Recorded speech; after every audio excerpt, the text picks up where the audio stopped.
Why do you say that, Father? You aren't afraid, are you? No, but I respect some of the superstitions of others. Often they are founded in fact.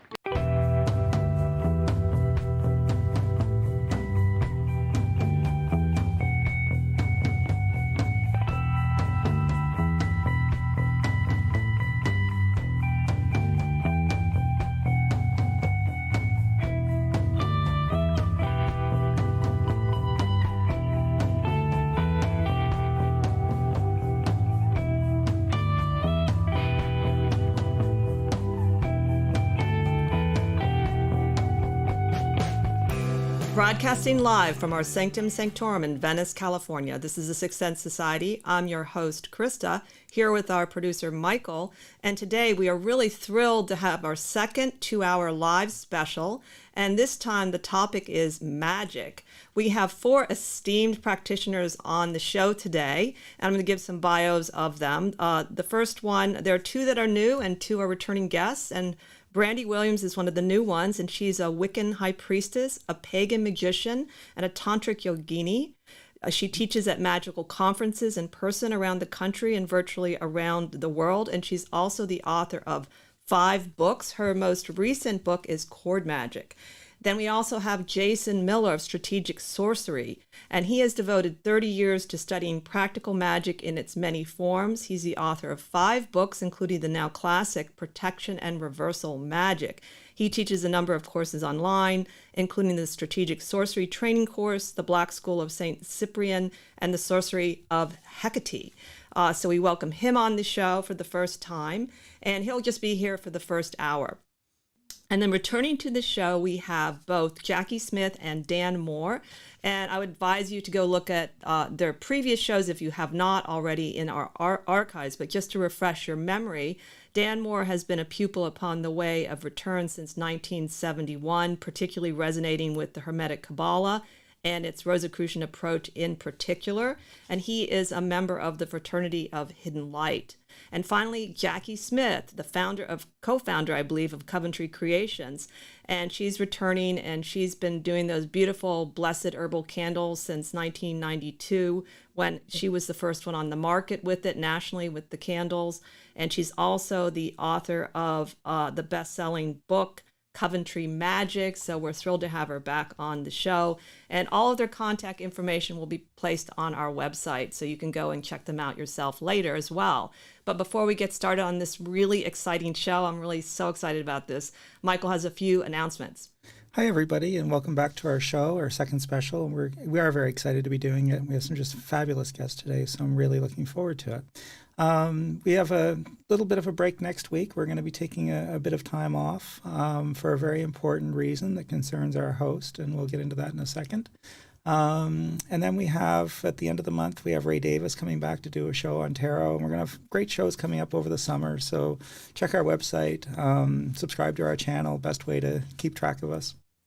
And when you're on the website, if you feel so inclined and you want to buy us a coffee on Ko-Fi, we definitely appreciate it. And you can subscribe to our newsletter as well. And the website is sixthsensesociety.com, SIXTH, all spelled out. And as I was saying, we are going to be dark next week, or this coming Tuesday, rather. And the simple reason for that is that it is Krista's birthday. Happy birthday to you. Happy birthday to you.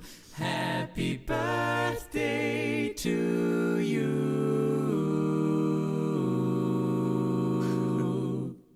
Happy birthday to you.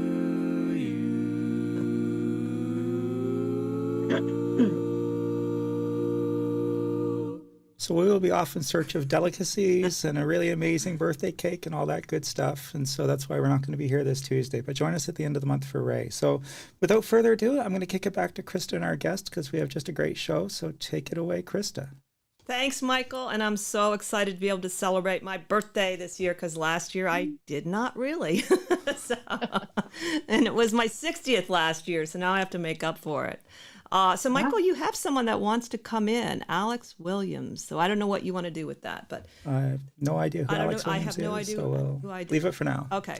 So I thought we would jump right into the topic with just a look at how you all define magic in your own way, and we can just start with Brandy. We'll just say, Brandy, what do you think about what is a definition of magic that you like to give? Wow, that's a that's a really big question.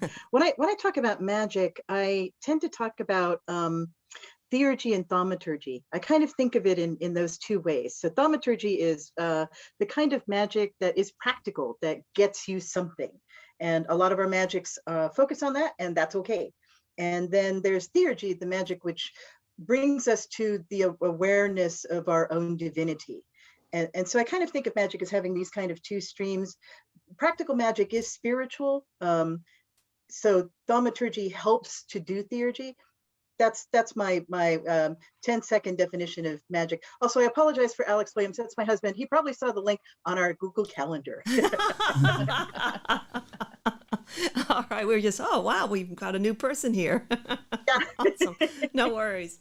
No, that's really cool. I really like that. What about you, Jason? What would you say about that, the definition? Oh God, there's been so many, right? Yeah. I mean, even if you look at Crowley's famous art of causing change in accordance with will, there's like so many different spins. So I guess if I was to spin it, I say instead of cause, let's say influence. It influences minds and probability, and I say that influence rather than cause is important because, that's when people are like, but I pulled out all the stops. I did the 4-hour ritual to win Mega Millions. And it's like, yeah, show that you took a 1 in 18 billion chance and made it a, 100 in 18 billion chance. So, it was massive magic for something that was completely immovable. I can take a wand and flip this cup in the air, but if I try to move my Toyota Tundra in it, I'm just going to break my wand. So, that's just how I go at it. But yeah, otherwise, I'm fine with the causes, the influences change in mind and events. Yeah, that one definitely is a catchy one and is known. I think everybody knows that in magic now at this point, because it's very succinct and you can really pull it apart. Yeah. So we'll take his cause out, because cause Right. just makes it seem like you're going to say it and it's going to happen. That is a really I good like point. to say influence. You have some influence here, but there are other influences. So, Well, that's a good point too, because it's a little less egotistical too, to Yeah. think that we can cause so much on our Yeah. own, Good thing we can't actually. So what about you, Jackie? What do you think would be a good way of defining magic? I always go to magic is equals healing. So you are resolving a deficit, and when you are doing magic, you are in essence healing a part of you, whatever part that is. I really love that. And I do remember a post on Instagram where you were talking about that with, I think it was with protection magic, and the way you put it, I had never really thought about the idea of you're really also looking at where you need to heal. And I think that's important for modern witchcraft, because it seems like publicly there's a tendency to focus on power and protection. And even though there's a lot of healing candles and a lot of people that want to heal, it's not as publicly talked about. So I really like that you see it that way. Yeah, if you're you're doing a love spell, and well, why do you have this need to do a love spell? Where's the deficit that this is not?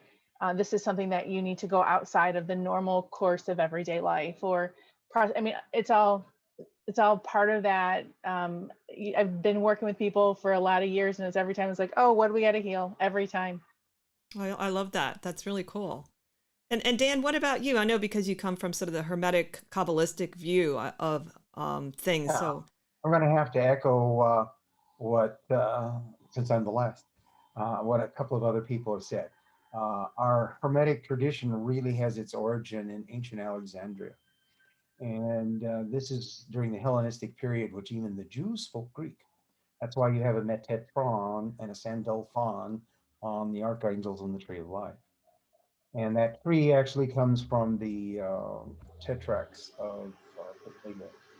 But to go back to these two terms, theurgy and thaumaturgy, I'm pretty much a theurgist.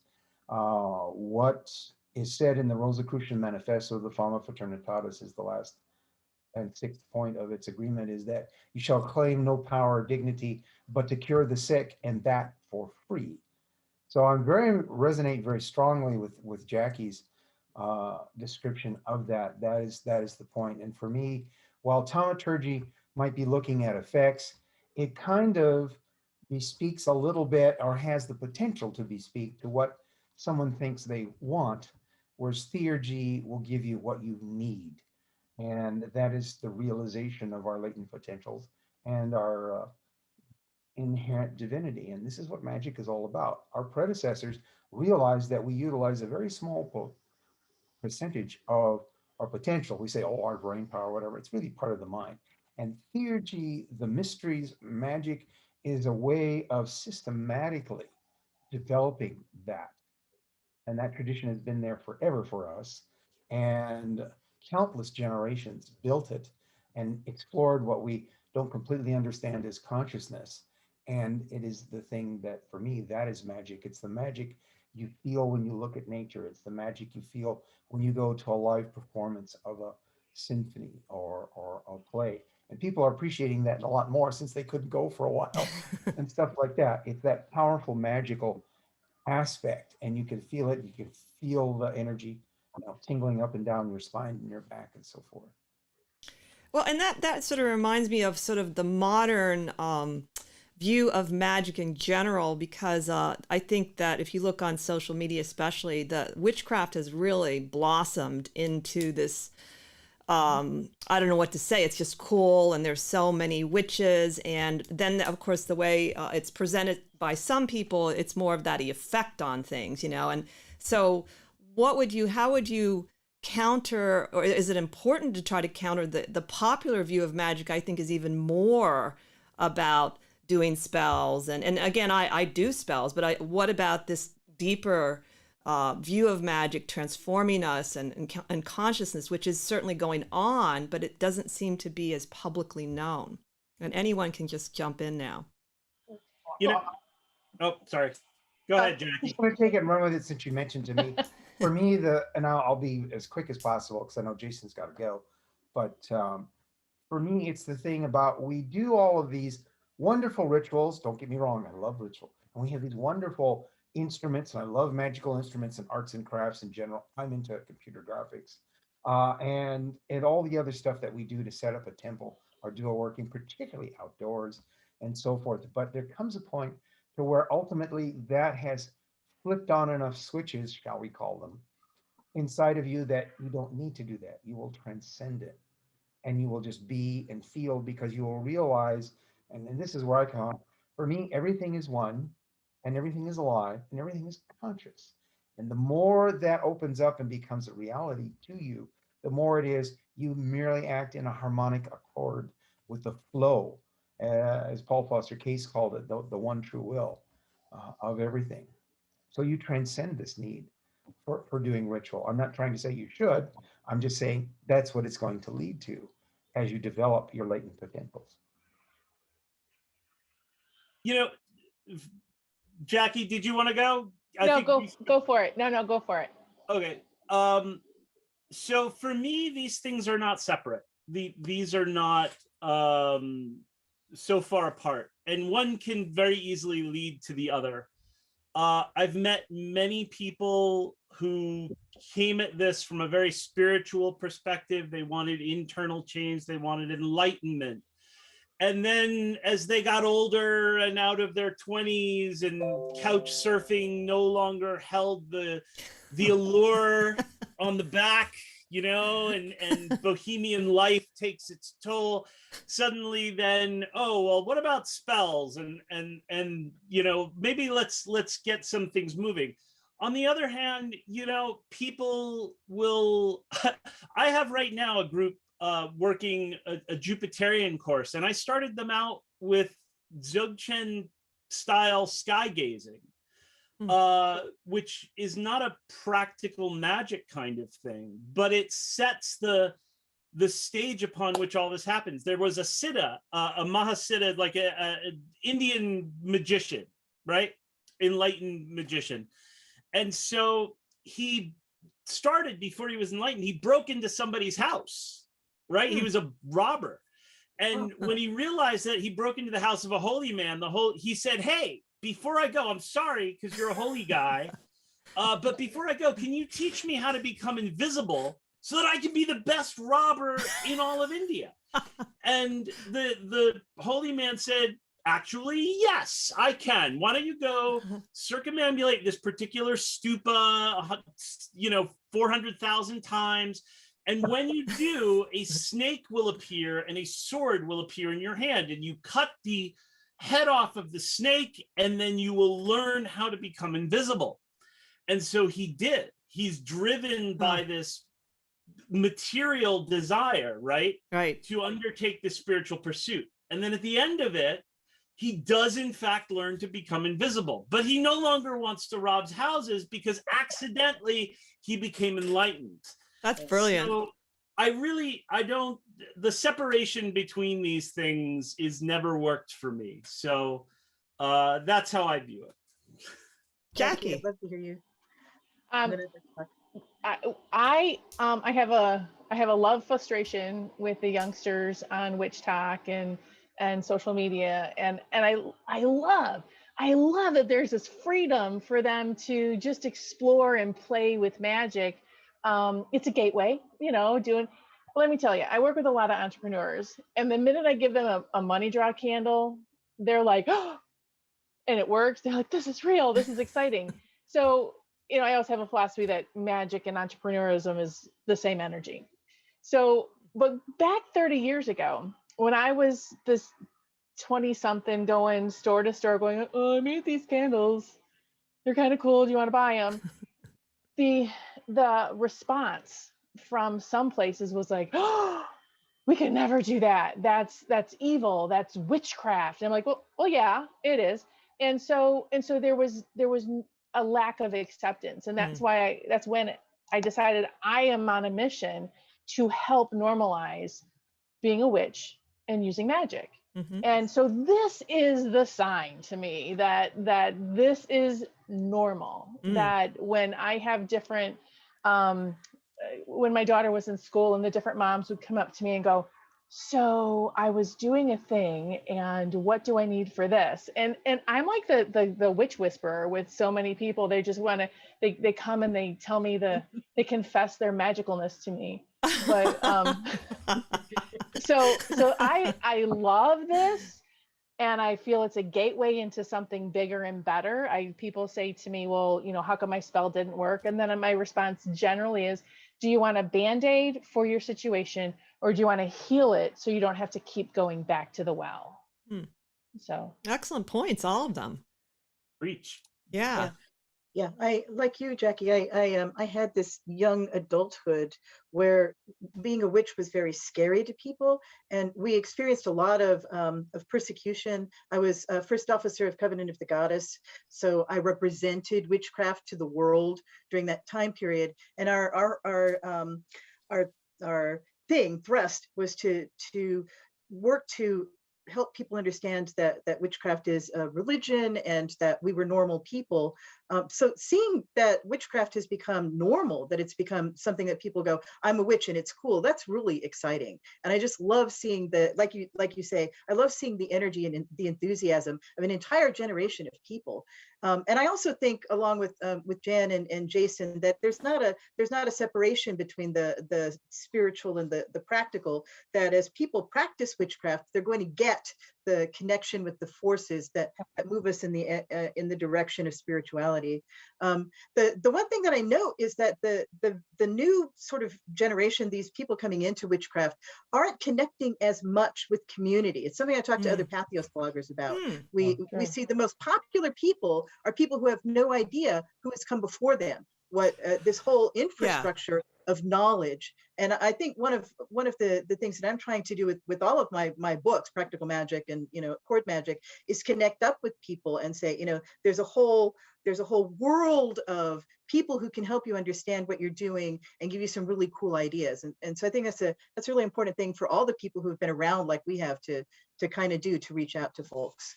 I'm glad you brought that up. I think it is important. I mean, it's always important to know who sort of led the way, like Laurie Cabot, and then going back further. And like I've only recently found out that there's a Doreen Valenti Foundation that was dedicated to her. I went to look because I love her poetry. And I didn't know they had a collection of it. And I said, oh, I got to buy that. And I said, oh, I didn't even know that. And yet she had such an amazing impact on witchcraft. And what a cool lady. I mean, so I'm sure that I do know some of the younger ones that really dig into the history, and they talk about it on their Instagram. And since we're talking about it, I would be kind of curious to see with all of you who your mentors have been, living or dead. You want me to go first? Sure. One of them, at least in print, but I did meet him a couple of times, shook his hand, was Manly Hall, because being not that far from LA, we could go to the Philosophical Research Society, which is kind of a modern day Library of Alexandria. If you wanted to find stuff that was original material or stuff that had been out of print and whatnot, that's where you went. And that led to a lot of fascinating research to do that there and get to know those folks. Another one, and I'm sure maybe a couple of you have actually met her, but we met and developed a very good friendship with Dolores Ashcroft-Nowitzki, who is the founder of Servants of the Light. Yeah. And that was an amazing experience. She helped us, or particularly my better half, in the first interplane contacts that we developed, and how that should happen and so forth. And she was wonderful. I loved going to her work. And she says, "Oh, aren't you home a lot? Get back in here. We're going back to work." And I loved it being with her. She was very much for Jackie's the witch whisperer that, you know, people didn't want to say, "Oh, witchcraft. Yeah, great." And that's opening up, as you're saying. But they would come up to her and, like, you know, ask advice and so forth, because they knew that she had, you know, an acumen to that, and that she could actually give them real help. And so that was one of my mentors too. There have been a few others. Some of them are not in the flesh. They are quite ethereal and whatnot. But the most powerful one, I would have to say, is what's described in the spiritual experience of both Malkut or Zelator and Tiferet or Lesser Adept, and that is the knowledge of and conversation with the Holy Guardian Angel, which is this process that sets up life experiences for you to grow and evolve and become enlightened and so forth. And you don't see a lot of people writing about that, with the exception of a fantastic book called Holy Daemon by Frater Acker. And I highly recommend that if you want a very good description of what that's all about and what it leads to. So. Oh, wonderful. Anyone else? My mentors have been authors. I coming in to paganism in Detroit, which had a really solid pagan community, starting in Wicca, etc. So, but I didn't necessarily have mentors or teachers at that time. We were a lot of folks fumbling in the dark together, trying to figure things out. So a few people had, oh, read this guy, read that guy. And, you know, my gateway drug to magic was the runes, Bloom. Yeah. Those nice little ceramic runes you can get at Walden Books. I'm going way back. And it was like one thing you could get there that was kind of pagan. And then from there I had got Spiral Dance by Starhawk, and then I needed more and more and more.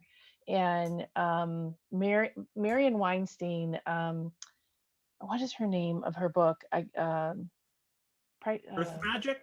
Yes, thank you. I studied that. I loved her take on things, and just really did that. So not to say I didn't have any good teachers. I really cherry picked a lot of things because there was no path. We had to really make our own way and in essence mentor each other and challenge each other. on different things. I also grew up Catholic, so I had a little bit of training in magic and the, kind of magic. Absolutely. Yeah. I love Positive Magic, Marion Weinstein. Thank you. Well, I think she did a book signing. I have one of her books. I met her at a book signing, and I went back to look about a definition of magic, and she said in that book, the work of magic involves transformation, and the first transformation is the shift of perception. And it'd been a long time since I looked at that book, and I was browsing through, and I said, "Oh my God, this book is amazing!" I said, and I liked her when I met her, but only, like I said, I met her at a book signing, and I read both of those books when I was younger, so I agree with you with her. Yeah, Positive Magic was her big book, and but yet in my head was Earth Magic, and I just quick looked, and I was like, okay, I'm not going crazy. Yeah. She wrote a Dionic Book of Shadows. It was like this thin, but it had this cool brown cover. Yes, and it was big time. Yeah, and I loved it when it came out. It's funny, when you would think growing up in like the middle of New Jersey, like far away from both Philadelphia and New York, and in kind of a rural area that, and there wasn't a big pagan community, but it was like kismet. Before I was 21, a teacher at high school who was a Rosicrucian bought me my first deck of tarot cards and kind of gave me a walkthrough of Modern Magic by Don Michael Craig, right? Like, so I would walk through and she would guide me. We had a town next to us called Lakewood, New Jersey, that had a conjure shop, a proper hoodoo shop that was in the back of an African-American fashion store. And so there was a man there, Walter, who would instruct me in the powders and the bags and the oils and how to use those things. This is before the big Lucky Magic hoodoo explosion. So I would actually get made fun of by the pagans for having essence of Bendover or something, because they just didn't, anything that they did had to be made by themselves. And so Walter was instrumental. And then I also met John Mearden Reynolds, who is known as Lama Vajranatha. He was the first Westerner to be ordained as a Ngakpa, which is like a tantric sorcerer in the Nyingmapa tradition of Tibet.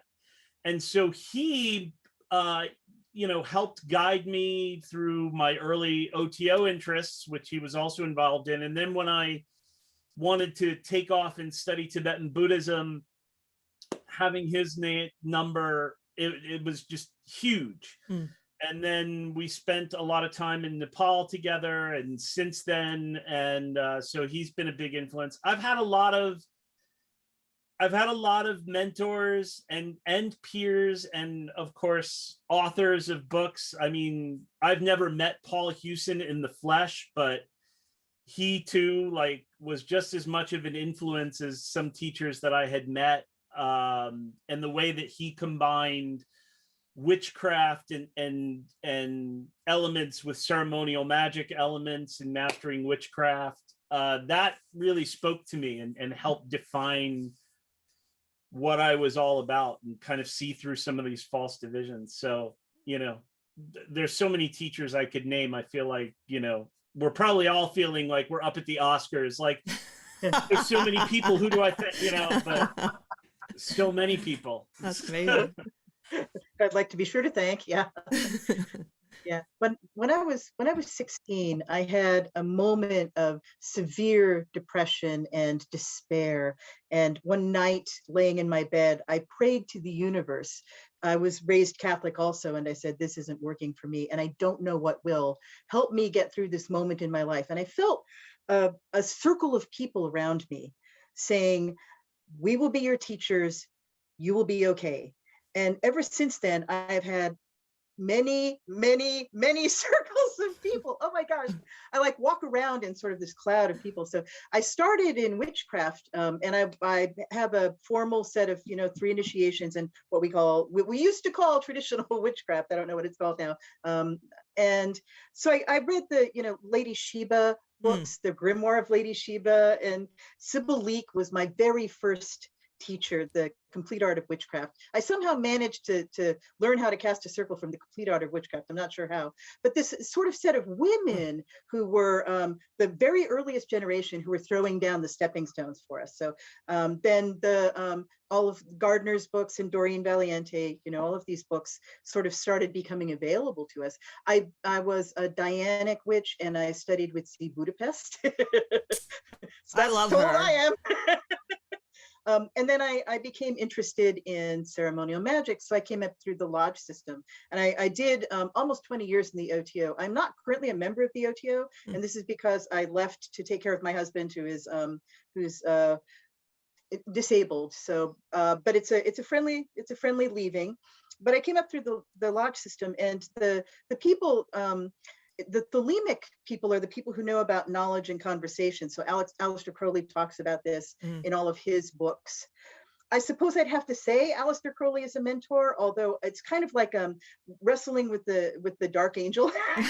There are places where he really inspires me, and there are places where he really tells me that I can't be what I am. So it's kind of like that. But the person who is probably the most knowledgeable person in thelemic magic today is Lon Milo Duquette, and he's got a Facebook page. He does lots of live streams. He's written a number of books. So if you get interested in it, it's good, practical, grounded magic, and he's wonderful. David Shoemaker is the other person. He has sort of the AA kind of side of it. So those men have been my mentors, and they have sponsored some of my work, and I'm deeply grateful to them.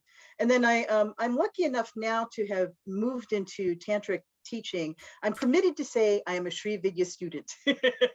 That's all I'm able to say. But what I really love is that having been in the OTO, which is, forgive me, kind of male-centered. There's a strong women's community, but it's really kind of male-centered. Now I'm in a group of women, a yogini group that does private teachings and support each other. And so my teacher is female, and the group itself, again, it's a sense of being surrounded by a group. The group, we teach each other and share what we know. And I really love that. I love that about women's community, that we teach in a circle. Our teacher is the center, but she's not here and we're down here.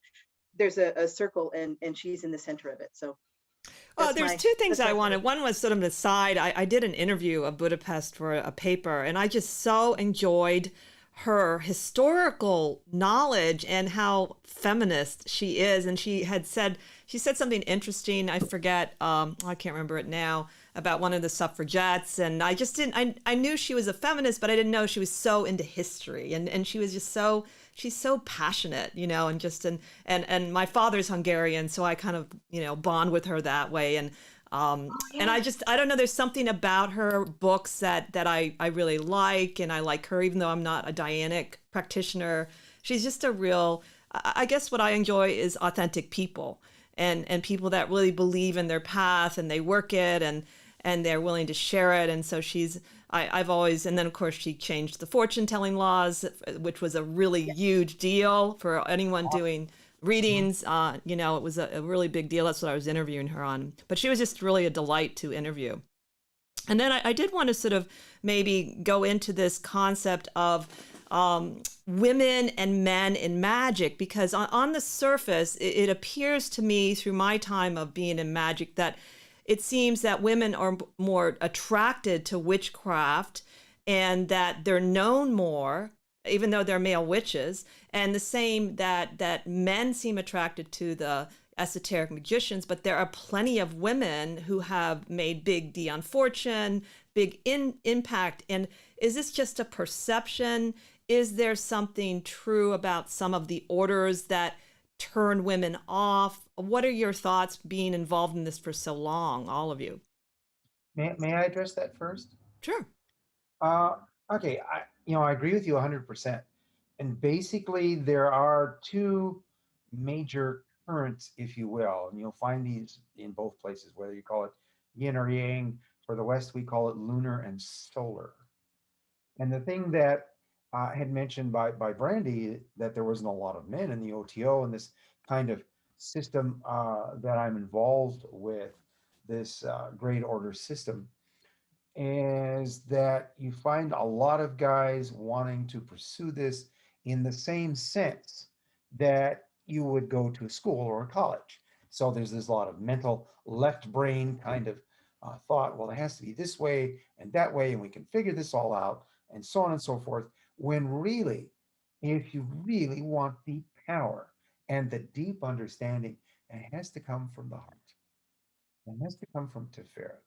And it's only through that that you get it. And if you get into the system, then you discover why the soul is described in a feminine term, why the night sky is described in a feminine term, Nuit, and why Mother Earth. Okay.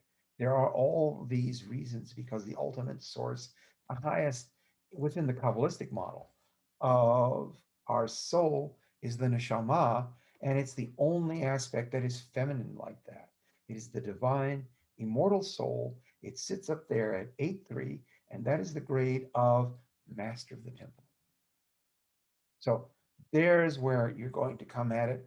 And people who approach this thing in a very mental left brain kind of thing will essentially miss the boat and miss all the real power that comes from feminine aspect. That's why in Hinduism, correct me if I'm wrong, Jason, but the Shakti is the energy source. Yeah. Right? That's the battery and the power.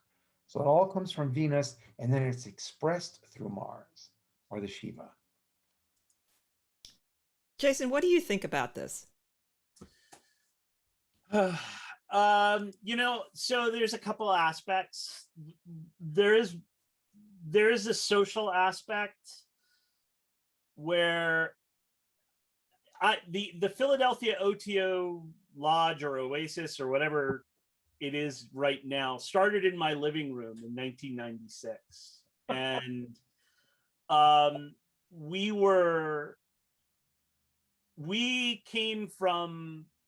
the founding members came from a different lodge that I won't name.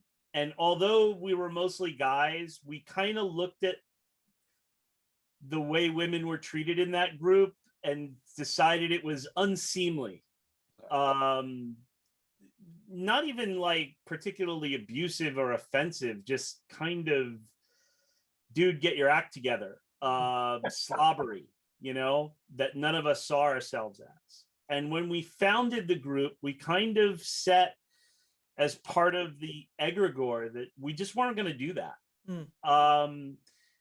And so what happened is we started to get about a 50-50 gender split. Wow. And so people would come because we were just a small camp. So initiators would come up, or we would visit other groups for initiations. And you would have people be like, oh, how do you get so many women here? Oh my God, how do you get them all? And it's sort of like, well, for one thing, we don't really think too much about it. And it just sort of happens. Like, we didn't go out finding them. We just didn't make it harder. Like, right. It makes it sound like we were sort of like male feminists or something, and that's not at all. I mean, we're all probably as lecherous as the next guy for sure. I don't mean to come off that way, but it was really we didn't do anything. We didn't try to make any kind of special effort. We just tried not to make bad effort. Right. So it was not like, and this is in sort of the 90s, but what it taught me is essentially that, sure, there are aspects of magic that you might think are more intuitive versus intellectual, more solar versus lunar, and more ecstatic versus more ceremonial, right? Where there's a script versus an ecstatic. And so maybe that appeals to one gender slightly more than another. Like if we were to look at a wave rather than a person, maybe it skews more female interest or male interest. I don't know. I would have to see a study. But in the end, I don't really put too much stock in the gender difference. I mean, even I will even look at traditional teachings. And so, for instance, in Tantra, we'll say, oh, well, you know, you've got the Ida and Pingala, the solar and the lunar channel. And it's amazing how they match up to the left and right brain, like the way that they handle things.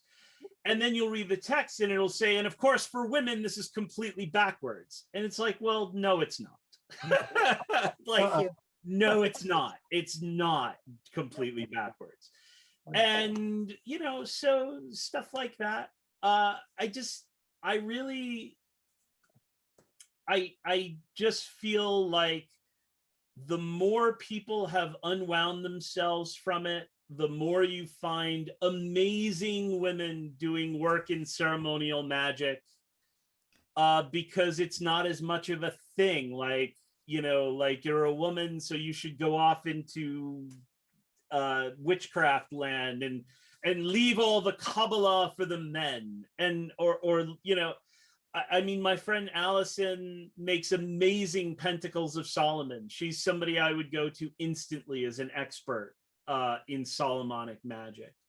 Allison Tchaikovsky. My friend Sarah Mastros.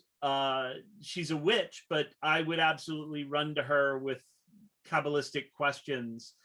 You know, solid Jewish-based Kabbalist. So I think it's changing. I guess I'm just saying most of it's BS. Well, I think it's changing, but I will say I was involved with the Order of the Eastern Star for 10 years. And it's not, some of the men, it's definitely got a lot of problems, but the esoteric knowledge within the Order of the Eastern Star is really interesting, the star points. And one of the things I found is there were quite a few men that just made fun of it. And they would make fun of men that would join the Eastern Star.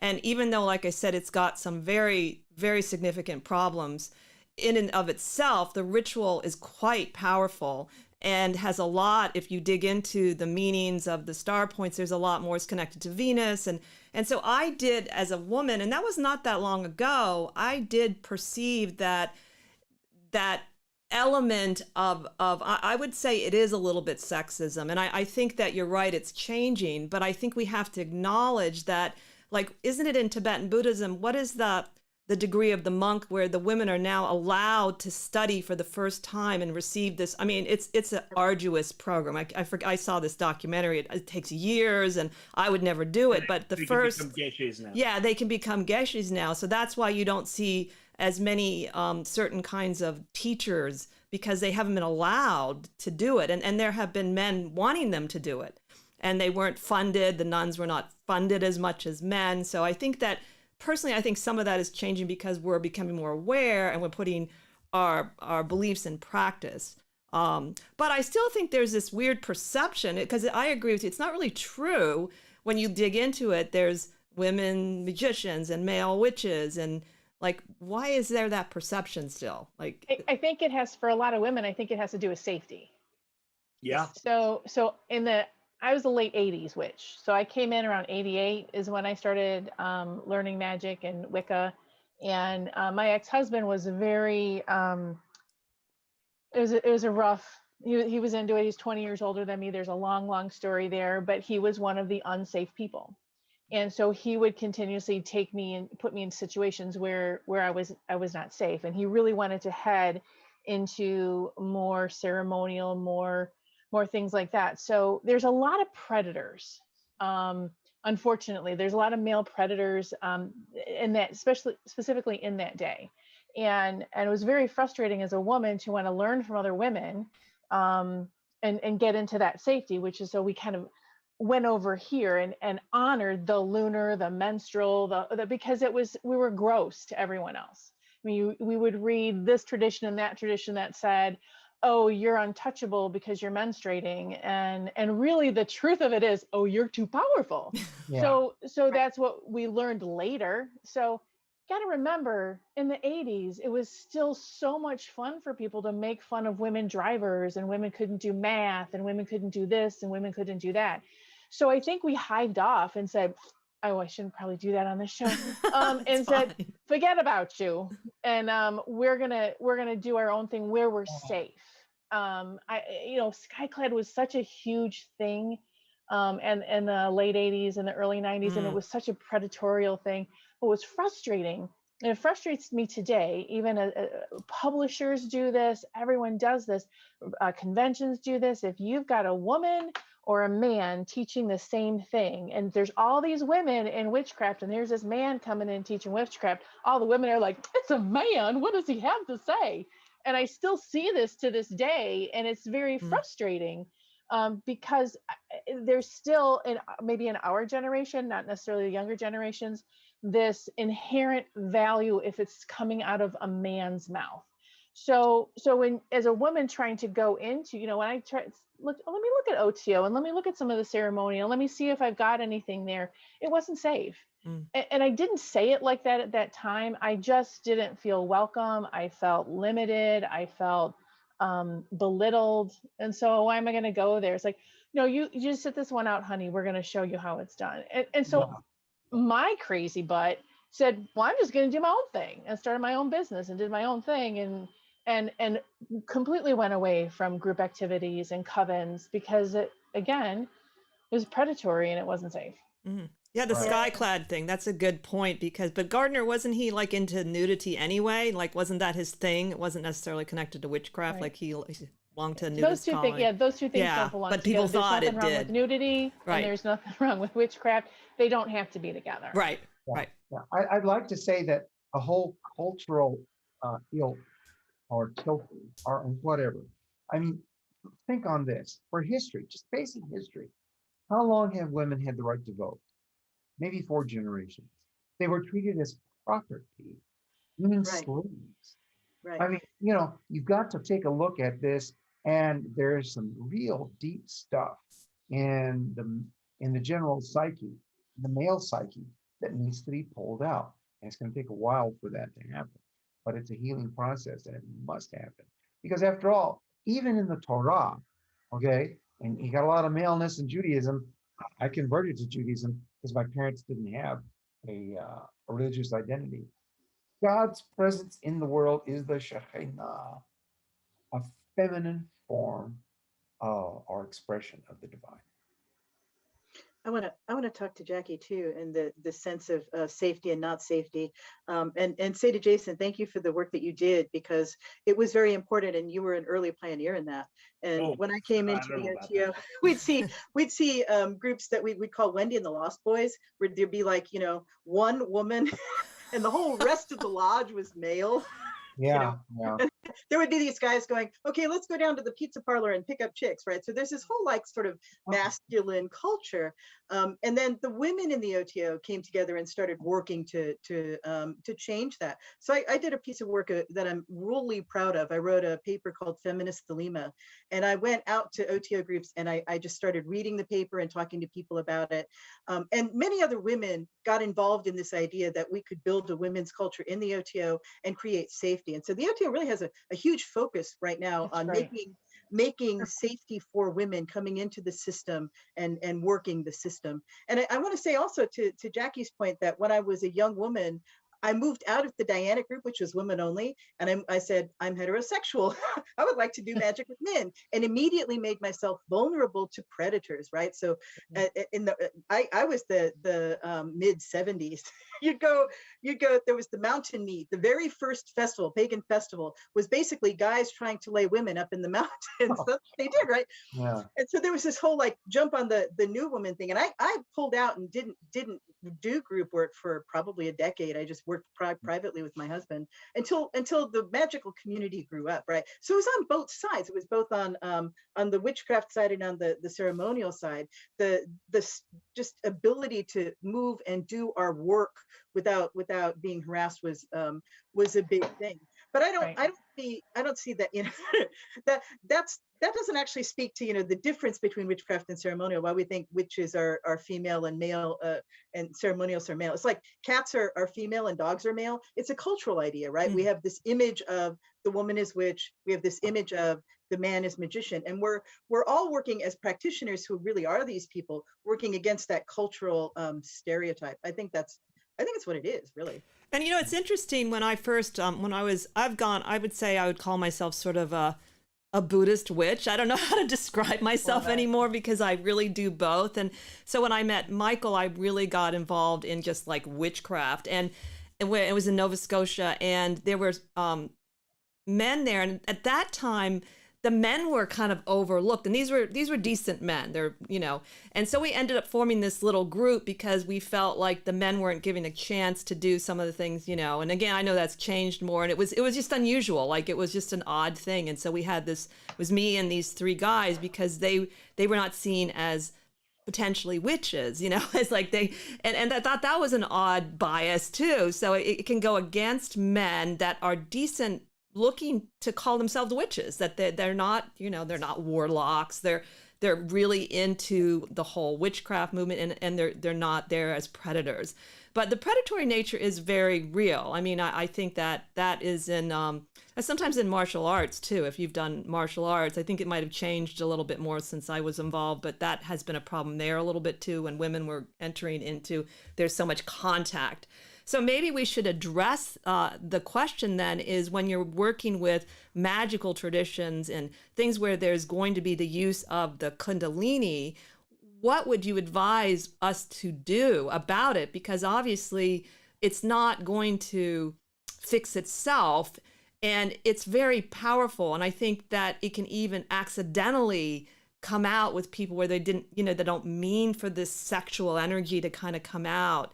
And how can we become conscious without shame? And how can we work with that with, you know, men and women together? So I wrote, my very first book was Ecstatic Ritual Practical Sex Magic. And I think one of the things, you said Kundalini, one of the things that's really interesting to me is how much of our esoteric knowledge comes from the East, and specifically comes from India, the Hindu and Buddhist traditions.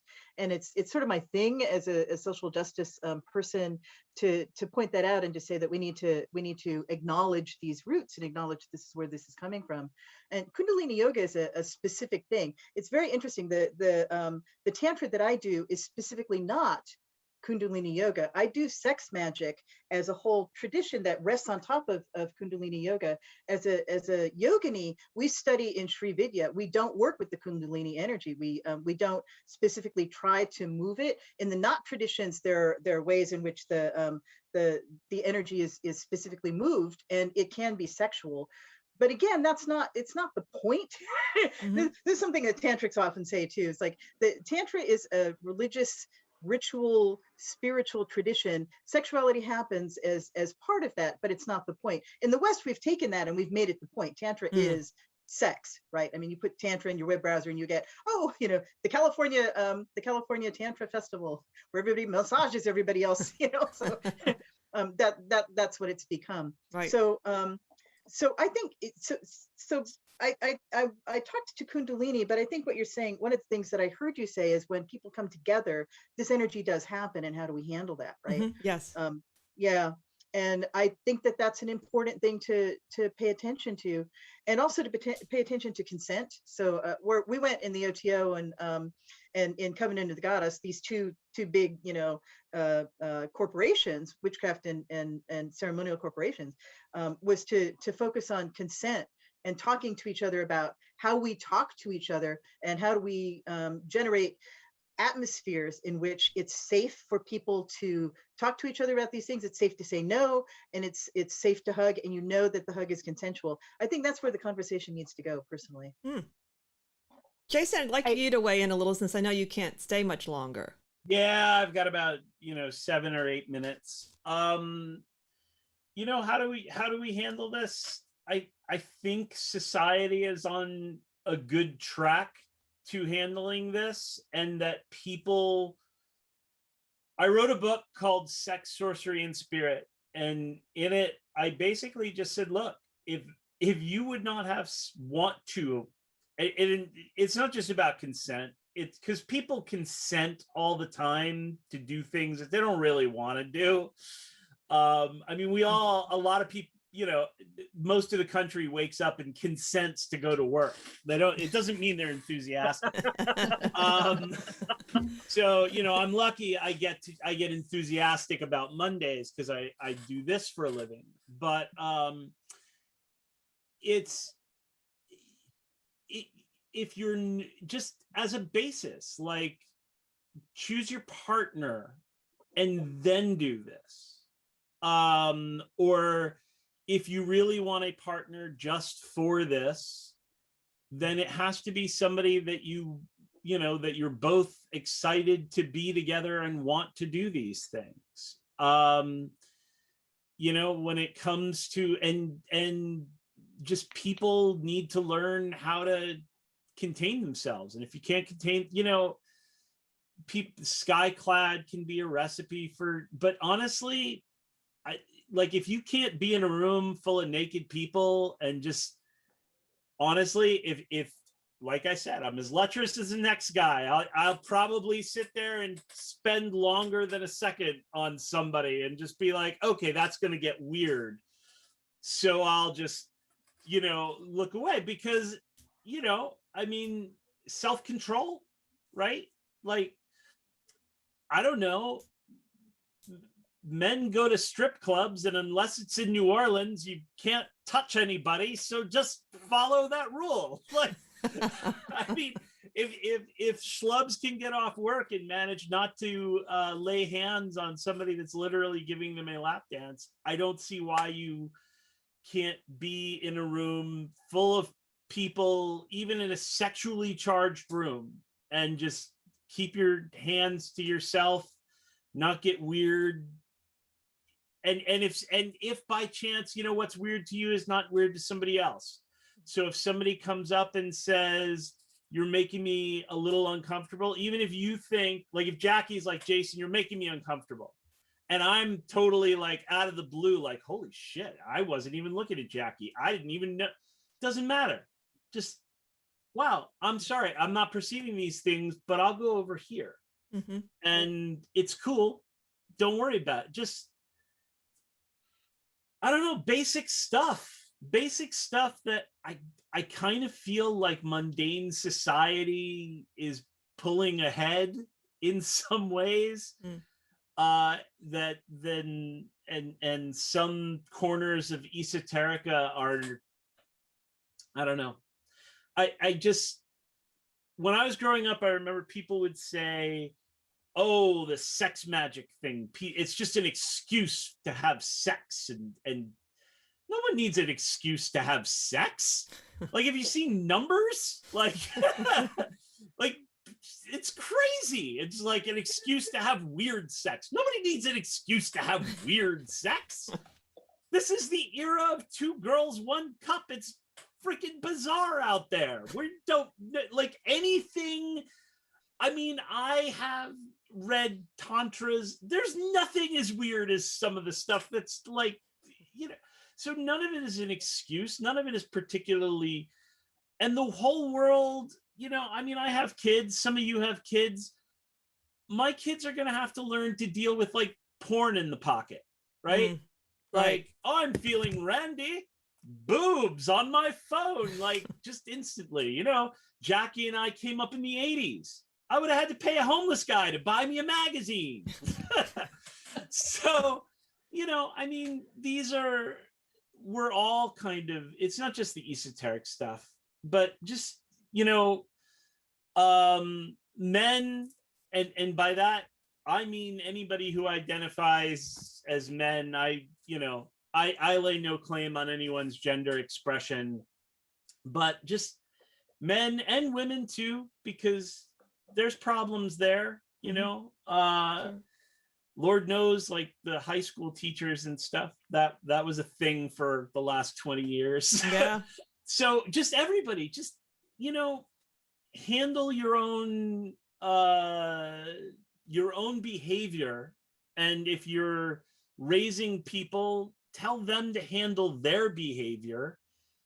And not, you know, tell your friends, like, to not be creepy. I mean, I get that, you want people to be safe. So I'll tell my daughter, like, you know, when don't go walk alone. Don't drink a drink that you didn't see the bartender pour for you and that you've left alone. Like all these safety things. But I also got to tell, you know, more important than that is we shouldn't have to have these problems. So son, you know, behave yourself. It's not just about no, it's about, you know, you should be more than just consent. It should be like, fuck yeah, we're all, sorry, I didn't mean to. Oh, that's curse, all right. We're all excited to be here and do this. Mhm. And if it's like, because consent can kind of be like, well, okay. Like, that's not fun. It should be fun. That's fun for everyone. That's a really good, interesting take on the word consent. I hadn't thought about it that way, but I think you have some good points there. Just enthusiasm. I'd like to put in 2 cents, and of course, opinions are only worth 2 cents, which is more than a thought because it's only worth a penny. But you know, it's one of the things about how we treat the aspect of sex itself. And let's face it, sex is a divine creative energy, because without sex, none of us would be incarnated right now. I mean, you know, come on. This is something extremely significant. And because it is allied to the base of the spine and the Kundalini, a goddess, again, feminine symbolism. And it connects directly with alchemy because Kundalina is the dormant form. Kundalini is the active form, as far as I understand the verbiage. But it literally means hidden fire pit. And the alchemists always talk about the hidden fire. So this is something that we need to adjust our understanding a little bit about what sex is. It's something that is sacred, creative, divine, and so forth. And I think if we had a value system that promoted that idea, we wouldn't have the kind of self-centered gratification that everybody is involved in. And it would be more like, I'm participating in a divine ritual, like what we expect of magic.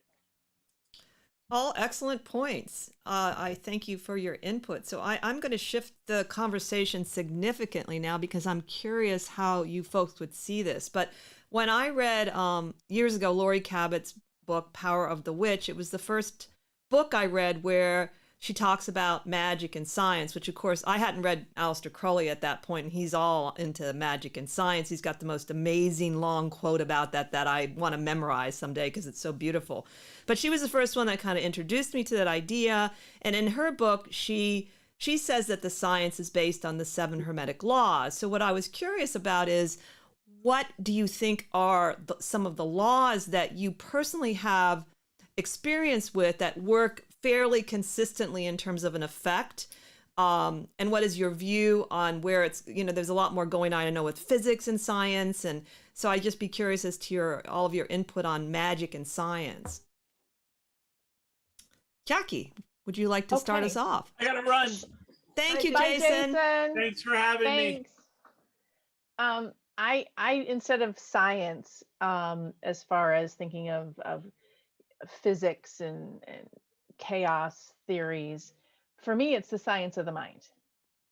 So I'm very mental, spiritual, emotional in my approach to magic. And there is to me it's the science of how we change your perception, change your thinking, open up spiritually to the change that you're going to make in your life through the magic that you're performing. Sometimes we bring all the ingredients to us to vibrate what we don't know how to vibrate. You know, if I don't know how to, you know, be a brain surgeon, it's hard to put a spell out there to say, I'm going to be a brain surgeon, just because I have no concept of what that looks like. Someone who's never experienced love, a healthy love, is going to have a hard time with love spells because they don't know how that vibrates. So I just look at that it's going to hold that space for me. So then now I can do a mental shift, an emotional shift, and learn this new, healthier way of being. But but maybe it's talking about that vibration that starts talking about the physics and the chaos theories, but that's not my specialty. Well, actually, you did hit on two of the Hermetic laws. One is the law of mentalism, and the other is the law of vibration. So at least that agrees with what Lori Cabot had been. Evidently, she'd been teaching her students for a while. These that are based on, of course, Hermetics, but I'm just wondering, is there also from Brandy and Dan, do you find there are some particular things that you could say are, in terms of a theory, like you feel this is a theory of magic and as well? Well, Sure. Go ahead, Brandy.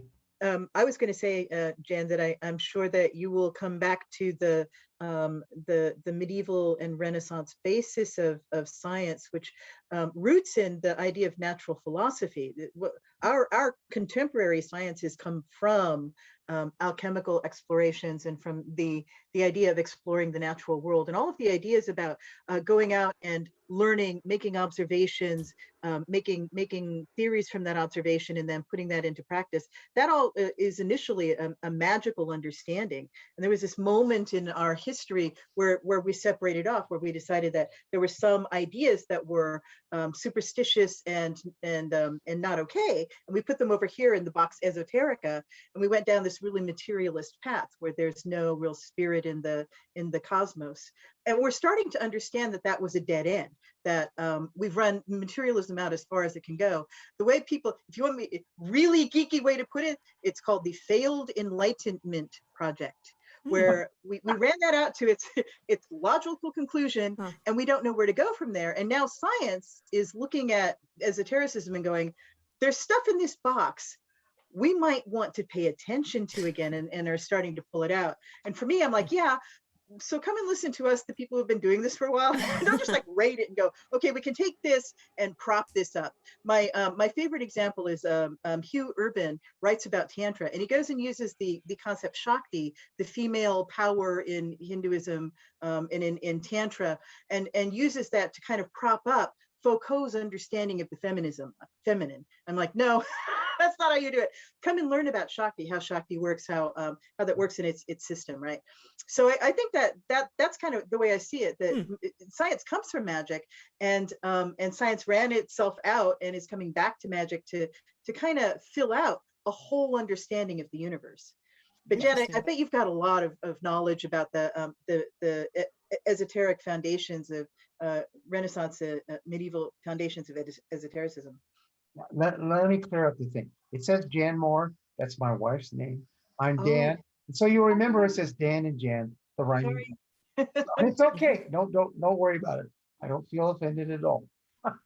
but let me address that in a couple of different ways, because I was fascinated by science. Part of it I got from my dad and stuff like that. But then I began to look at science kind of critically. And you've got scientists who are religious fanatics about, oh, we know everything and all of this, when they really don't. They have a good handle and an insight. They don't know anything. So let's give an example, okay? I actually looked up, what does science define as energy? Energy, according to science, it's very simple. It's a change in an observed field.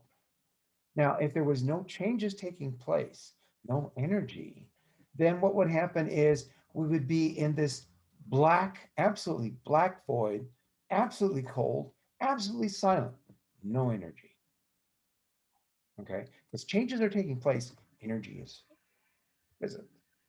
So now we come to these modern mysteries, dark matter, which is kind of a double entendre, because it's a dark matter, they don't understand it. It has no signal that they can measure or observe.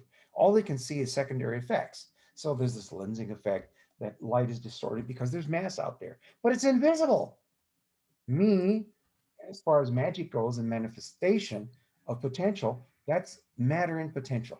That's a situation in potential. We have the other thing about dark energy too, that we can't measure. Here's the thing where science falls down. And the only part of science that begins to explore that is psychology, because the missing ingredient in all of it is consciousness. A magic ingredient. And our predecessors, Eastern or Western, had just lifetimes of exploration into a consciousness. And this is where magic is the doorway to that exploration, if you will. There's so much more to us. We are not a bunch of electrochemical interactions for the synapses of our brain. That's a crazy idea. It's stupid. And the thing is, they don't get into what electricity is in the first place, which is a unique thing. We know what it does, but hell, we don't know what it is. I guarantee you, we don't know what it is. That's what science is. So here, consciousness comes into play. What is that? And only through things like magic, like meditation, like experiences that alter your consciousness, whether it's, magic mushrooms, or in fact, the initiates of the 5-year mysteries of Eleusis, the greater mysteries, they drank a substance called kykeon. And there was quite a bit of research done, 50 years of it, with even Dr. Hoffman, who synthesized LSD from the fruiting bodies of ergot, that it had ergot in it. And it was a psychoactive substance. They drank this, and then they experienced the ritual with this altered state of consciousness. I'm not advocating that you take drugs, but the point is, you need to pull yourself out of the kind of mental construct you have been born into and trained into when you went to, elementary school and high school and so forth. And that goes back to what Jackie was saying about the mind. And then we look at, what is the mind and consciousness. And that's also how, I'm sure all of you've had that experience where you've done something completely in the mind and it has worked. Whether we've done it intentionally. I've done accidental magic. That would be a good book. Accidental magic. I've learned things accidentally. And I oh, that worked. And then I'll go back and say, well, what happened here and what happened there? And I said, oh, now I see that was magic. And that's what's interesting about magic. First of all, as much as I read psychology, it is very myopic. I mean, I've read, I'm particularly, a Jungian fan, but I've read all of Robert Johnson's books and Linda Leonard and some of Jung, and because he's hard to read. And I was reading James Hillman recently, and I always get to this point where I feel like magical consciousness is superior in terms of the freedom to explore these dimensions of humanity that I maybe because psychology is so new, that it sort of limits itself somehow. That's all I can do. I get through the book and I'm like, okay, now I'm depressed. And I find when I read about magic, and I especially love the beginning of Magic in Theory and Practice, where Crowley lays out these theorems. I almost cry every time I read it.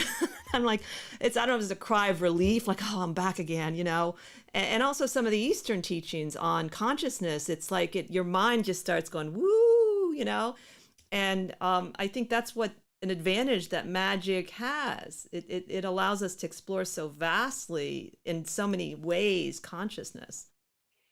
Well, one of the things that I teach all the time is my why is that. And I was doing this before Simon Sinek, I'm just letting you know. So when I'm working with students, clients, and they say, I want to do a spell about getting a new job. So we get into this space this relaxed space where I ask, why is that? Why do you want a new job? I want a new job because I need more money in my family, in my house. Well, why is that? Well, we have a new baby on the way, and I want to more stability. I don't like the neighborhood we're in. Well, why is that? Well, I need safety and security in my life. So it's like, okay, well, now let's build the spell. Your core is safety and security. So bringing that mental process into there and some of that psychology into there helps you get to what you really need to do. And I think we try and do what's on the surface. Mm-hmm. And then that goes back to Dan talking about the dark matter, which is the thing that's unknown and unseen. I was reading some about the dark matter and I kept on thinking, that's what we hide from ourselves. That is, we're brilliant beings that have these amazing tools to really tell ourselves some big fat lies just to cope. Yeah. And if we can get down into those lies, that's where big life-changing magic lives. Right. I love your use of the Socratic method. And that's why he irritated the crap out of everybody in ancient Athens, and they made him drink hemlock, Why? Why do you do this? And they go, oh, get out of me. Yeah. Okay, that's just brilliant. And your description of, you know, we tell lies to ourselves to cope with magic and or cope with life, and that's what magic works us through. That's what tantric sadhana is all about. It's like looking at yourself and going, okay, this is what's going on. Oh no. Let's get to the truth. But that's a brilliant system to ask why. It is, and it's got that also a connection to the child, where you know how children always go, "Why is that? Why is that? Why does that happen?" And they're on, and they're always, and we lose that as adults, and yet it's so powerful. It's a great technique. I love it. It's actually not a big part of Coventry Magic, but it's kind of a big breakout part in Coventry Magic. And you can do that question for yourself with tarot cards as well. When you're by yourself, sometimes you don't have someone you trust who doesn't get digging you into the depths of why I've used tarot for that, and then been really felt that tarot was being rude right back to me. But don't you love it when the tarot is rude? Yeah. I find the that tarot was one gets of my understandings of tarot too. It was like, this is reflecting what's going on inside your head. Israel Regardi, of course, one of Crowley's students, said that, you know, magic is advanced psychology. So here was a way of going to the shrink without having to pay the $50 an hour or lay on the couch. You know, as a reflection of what's going on inside. Mm-hmm. And Jungian philosophy is so embedded in our culture and what we talk about. Every time I talk to my doctoral psychologist friends, they're like, oh yeah, well that's Jungian and that's this. And then finding out that Jung's parents, I mean, Jung studied the Kabbalah, his mother was a spiritualist. And I'm like, well, duh, because magic is right there. Yep. And I think it helps create that chemical change in your brain that you need to get through the thing, to get to the next level of whatever your life is about to be. Yeah. Or you want it to be. Yeah.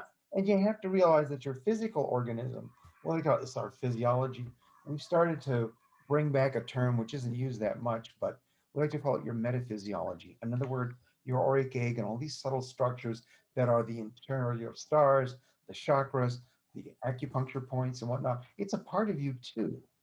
And your body will change and evolve according to the harmonic currents that are set at work in there. It's one of the big secrets of practical magic that really isn't talked about a lot. But if you don't understand it and how it works, you're not going to be successful. Well, you know, and talking about the body element of magic, one of my, so I was really into witchcraft. There were two things I found were kind of weak for me. One was because I'd studied Buddhism, I needed a daily tool that I could use that worked constantly with my mind. And I feel like the Eastern people in general have so many good ideas in that area. Like there's just, and they really work. So I went back to doing mantras and I added that in my own way now. And the other thing was for me personally, the physical aspect with magic in general has always been harder for me to integrate through witchcraft and even Buddhism. So I have to like kind of go into Tai Chi or just go swimming. And I know there's no perfect, I know that maybe Kung Fu is sort of like philosophy and body but let's talk a little bit about the body and using that in a way where it's not only magical, but healthy, like the healthy body and using that. And what do you folks do to work those in together? Or is it just a separate thing for you? Trying to have a healthy body with healthy magic has been my lifelong challenge. And I was not a sports kid. I was a reader. And I think I was not a sports kid because my mom, I was number 8 of 9, and my mom was really tired of taking everybody to games. and so, look, books. And so, awkward and weird, but I tried the different things, like you talked about Tai Chi and different martial arts. But lately in my life, right now, weightlifting is a spiritual experience. It is, I'm a weightlifter now, and I have some pretty good deadlifts and back squats that are competitive worthy. And I'm very proud of myself, but it's a whole mental process of getting into the space, believing in yourself, getting ready, working yourself up to it. You cannot start at a 265 back squat. You start with an empty bar, which is 45 pounds. And when I started with a 45-pound bar, I couldn't even do that. You know, my squat was like, you know, like a tiny little movement. I was like 2 degrees and I'm shaking and sweating. But to me, it was the all the things that led up to doing this, all of the rowing machines and the bikes and all this other stuff, and getting through it, getting through the craptastic moment. And my coach always tells me, your brain gives up before your body does. Really? And that statement right there Wow. has been incorporated not only in my leadership for my teams, the teams that work for me, in my magic and my teaching. Your brain gives up before your body does. Your brain gives up before your magic does. We sabotage our magic all the time because we want it to work faster. But it can't work faster. If it worked faster, it would harm you. So all of these new, I haven't been so athletic in my life. It's crazy. I'm a different person. But that's really what it has taught me, is that you know, your brain gives up first. Wow. I think some of it is the education of magic is pretty intense. And so I think we can spend more time because it is part of the path, it seems like, to need to do, at least that's my experience, is that's, you know, if you really want to, like, say, follow the ceremonial magician path, that it requires a lot of that study and but also just the idea, even just not even the healthiness, but we talked about this on another show with Christianity, and the body and religion are still, it still seems like they're, except unless you go into something like Kung Fu or Tai Chi, that there is still a little bit of a separation, it seems like. And it's sometimes subtle, you know, but it still seems to me in practice, maybe not in theory, but in practice, it can be. The body can be left behind. Well, there's, oh, sorry, Brandy, go ahead. I think it's a cultural thing that we have this idea that the mind is separate from the body, and there's a mind-body split, just like we think that the humans have separated from the animal kingdom. We are animals. We never separated from the animal kingdom. But for me, I come at it from 2 ways, both from the theurgic, from the ceremonial point of view, and from the tantric point of view. We are embodied, and the body is how we do our magic. The body is our set of tools. So in theurgy, there's an understanding that the body is our talisman. It's our primary talisman, and the things that we do, the magics that we do, are shifting our bodies so that we can handle more of the spiritual energies. And in Tantra, that's true too. There's this idea that you're embodied, and the whole apparatus of metaphysiology all comes from the Hindu and Buddhist traditions, right? We've imported them wholesale into our esotericism, but it's how we can understand how this works, right? So the body itself is where the magic happens. And it's kind of interesting in Tantra. There's the Tantra that I studied, not Tantra, Shaivite Tantra and Sri Vidya. The thoughts and feelings are the same thing. They're not separate things. Right. So that's a meditation. that's a profound meditation there. So I the like body's that. your set of tools. It sort of reminds me of, it's a little different. Jane Roberts has a great description on how to change your belief in magic and theory and practice. And I don't normally remember things this well, but I used it and it really worked. But she talked about, there's this idea in the New Age movement sometimes that, you know, negative emotions are bad. And she said, no, every emotion, you want to allow it in because it's attracted and it's pointing to the belief that you're trying to find out about. And they're helpful. They're trying to tell you, you know, if you have this fear, you know. And so when you allow them in and accept them, then you go underneath it and you start seeing what is the belief or beliefs that draws that in. And I tested it on something that wasn't too heavy, you know, like something I had an issue with. And I had the most quick amazing results. And because I'm always like testing, now that didn't work. Like, for instance, I can't do forgiveness practice. It just never works for me. I did it once for a month. I tried forgiving everybody. It just didn't work. So, you know, and people that swear by it, I know people that said it changed their life. So it didn't do anything for me. So it reminded me a little of that they're so tied in together, thought and feelings. But I like that. That's more succinct what you said, Brandy. I love what you said, Brandy, because it absolutely inspired me and it helped me understand something that's happening for me the more I work out. Again, this is a new thing for me. It's about 4 years of the past 52 years. And when I have a really big struggle on a workout, I'm going further, faster, stronger, whatever. What happens is I'm burning up a lot of that cortisol, so that stress hormone. But I come away from it able to handle more energy. I can handle more psychic energy. I can handle more stress energy. I can handle more magical energy. And I've really been thinking about this a lot lately. And so you basically nailed it for me, is that I'm just like you build your spiritual muscles or your physical muscles or your emotional muscles, when I'm bringing them all together. So I'm actually making more space for me to hold more energy. And so for myself, realizing that the more magical I was getting, the larger I was getting. And I knew the two were tied in together. And so I've been working on how do I figure this out, because I don't want to stop being as magical or putting as much power or blessings or whatever out into the world.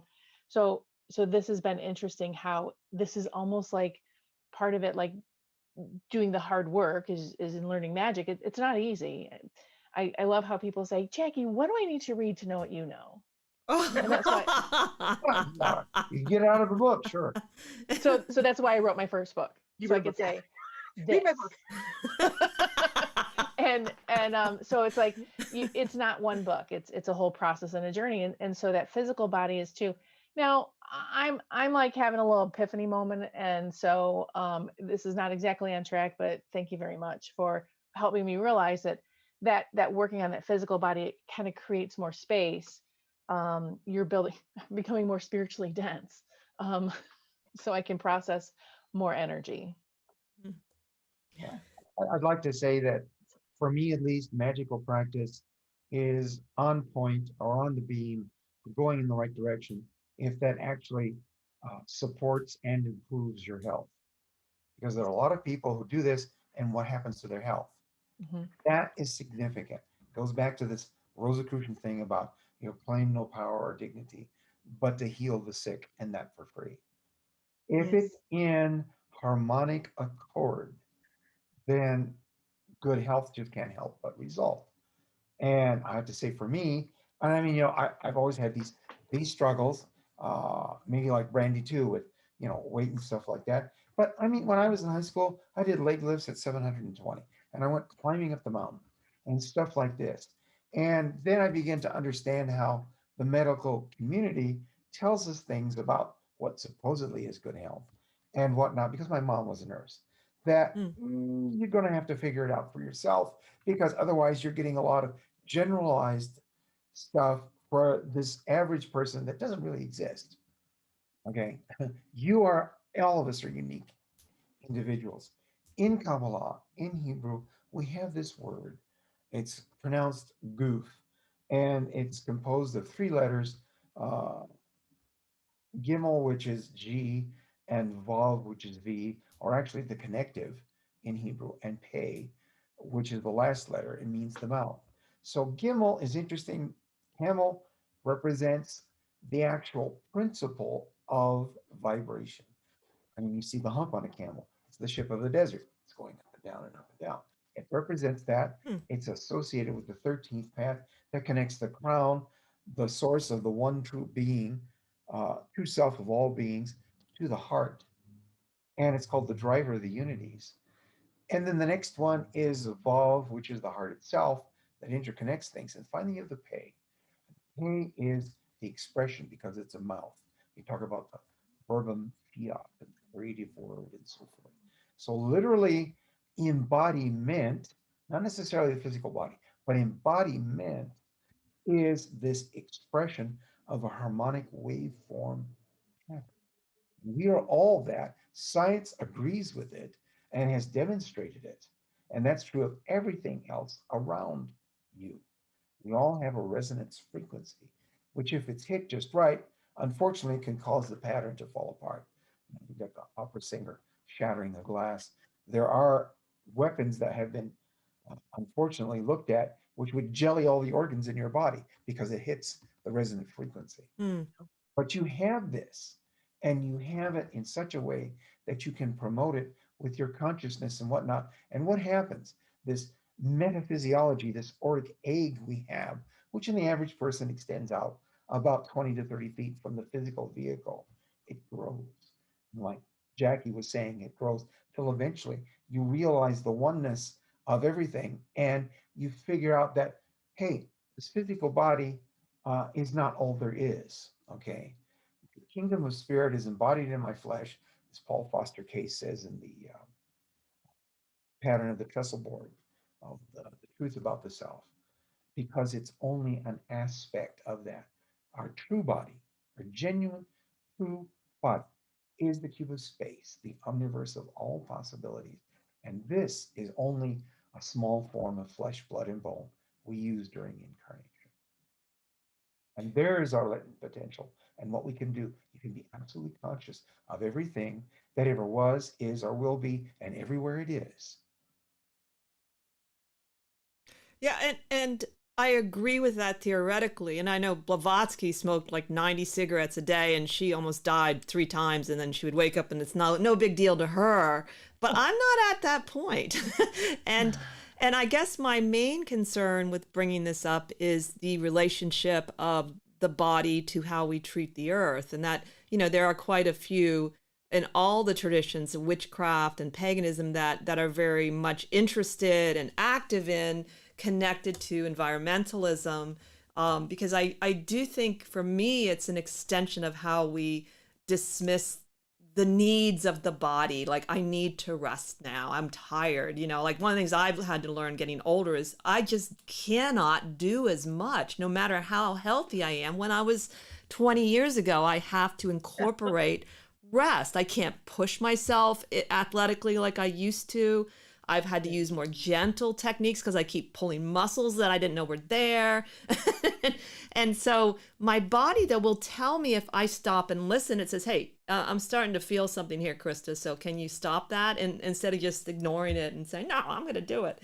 And then I'm injured, So I guess that, that magic, especially one of the things that drew me to witchcraft was that tremendous view of nature. And I know it's an alchemy too, Dan. I know that you especially, the way you talk about nature is just so refreshing and how you really value it. And I know, but I know that was one of the powers of and the appeals of paganism and witchcraft was the connection to the earth. Yeah, I'm going to have to disappear for just a couple of minutes to help my wife, but I would like to say that if you look out on the internet and elsewhere, you have shamans of all the tribalistic peoples, because there are still cultures like that everywhere around the world. They're saying, help us. We're trying to take care of the earth. What are you people doing? Mm-hmm. Wake up and be a caretaker of the earth. And that is tantamount on us to do so, and particularly in our magical practice. It's something we're paying attention to every day just to see what's happening. And that's why we kind of watch the news to see what's going on. Mm-hmm. We have things to do, and the elemental spirits or beings that have come to us are very upset with us. Mm-hmm. And they're going to let us know about it. And that will continue until we're going to have hurricanes, we're going to have the volcanoes, we're going to have everything until we wake up and say, hey, we need to quit what we're doing and treat the earth as it truly is, a superorganism, a living being. We all live. Mm. Yes, well said. Well said. Totally agree. Yeah, I think we're hitting this cultural idea that the material is not spiritual, the material is even evil, the earth is evil, the body is evil. And one of the things about health is that health is kind of a judgment. You're healthy, you're not healthy. we don't have a good way of thinking about it. Culturally, we have a terrible way of thinking about health, and it reflects out in the way we think about the earth. We think about the earth in terrible ways too. So I think I strongly think it's on magicians to learn how to think about these things and then how to communicate that. And Dan hit it right on the head, that we are in an organism. We're not separate from the earth. We are part of the living organism of the earth, and there are all of these connections that happen as a consequence. Our bodies are not healthy because of what we have done to the environment. I meet young people who have allergies because there are so many plastics in the environment that their bodies have been absorbing all this time. But we're now getting people who are born with problems because of that, right? So it's a spiritual thing. It's a spiritual foundation of understanding that the body is sacred and the earth is sacred. What we do to the earth is what we do to ourselves.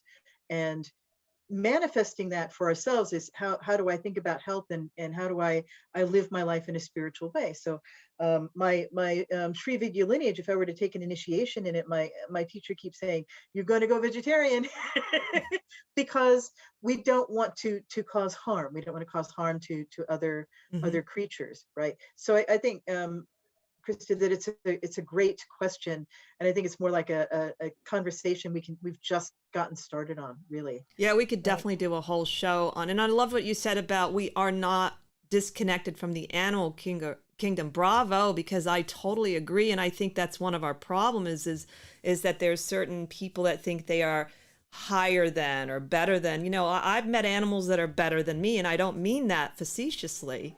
Seriously, I've met dogs that really, their kindness and their gentleness and their awareness, they are superior to me, and I'm happy to be around that dog. My dog taught me not to be reactive. I got a dog who was a rescue dog and was reactive to everything in the world. And in the course of training her, being trained by someone how to train her not to be reactive, I saw her master herself. And I said, you're making more progress than I am.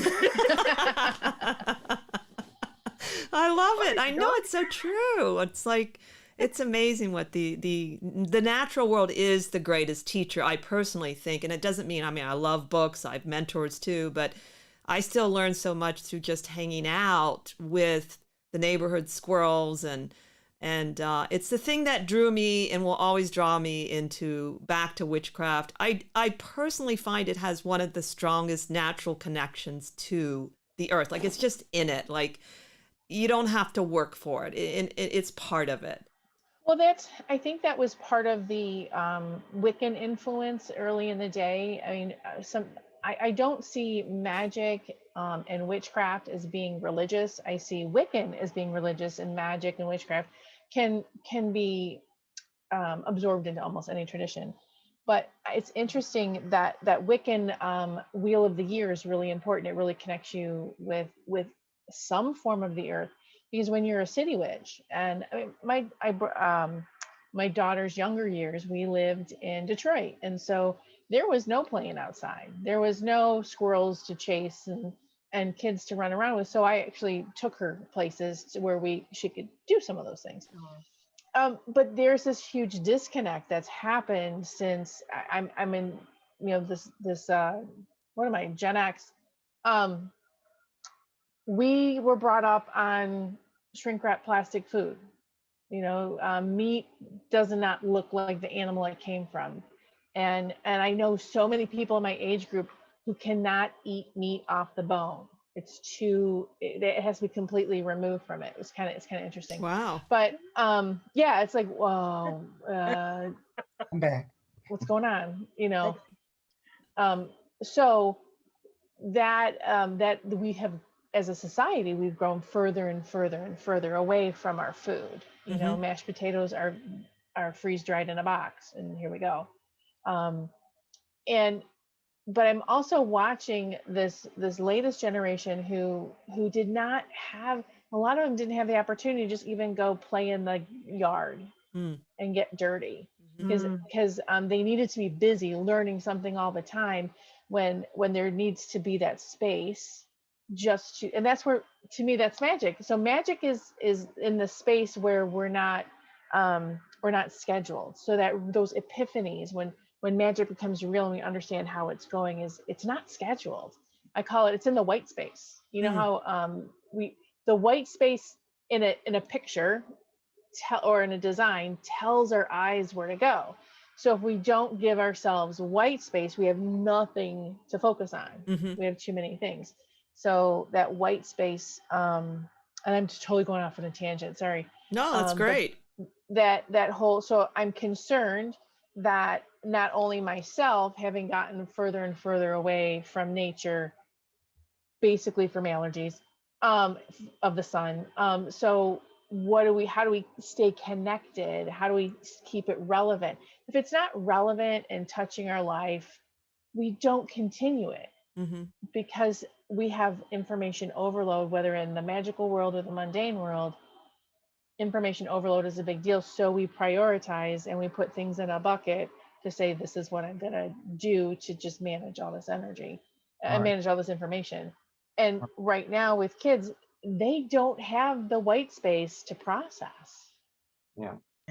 You know, Jackie, I'd love to pick up something you said about food. I spent 3 years of my life writing a food blog that was talking about how to eat local food. So what's in my neighborhood.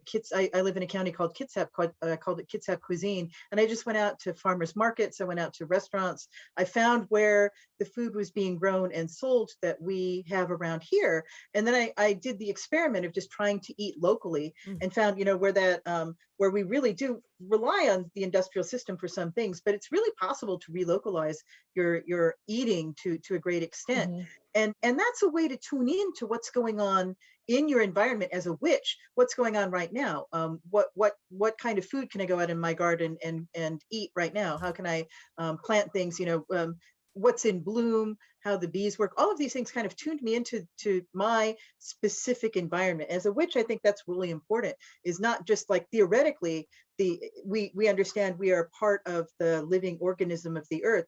But in reality, I'm sitting right here watching the rain and going, well, my bees are not going to be flying today, you know, and I'm going to go out later and grab some lettuce from the garden and feed us with it. So food is something we do all the time. We have to eat. And it's a really great way to connect into the natural environment. And then once you start looking at food and how food is grown and what's happened to the industrial world, you begin to understand how it is we've affected the earth and some of the ways we can come back from that.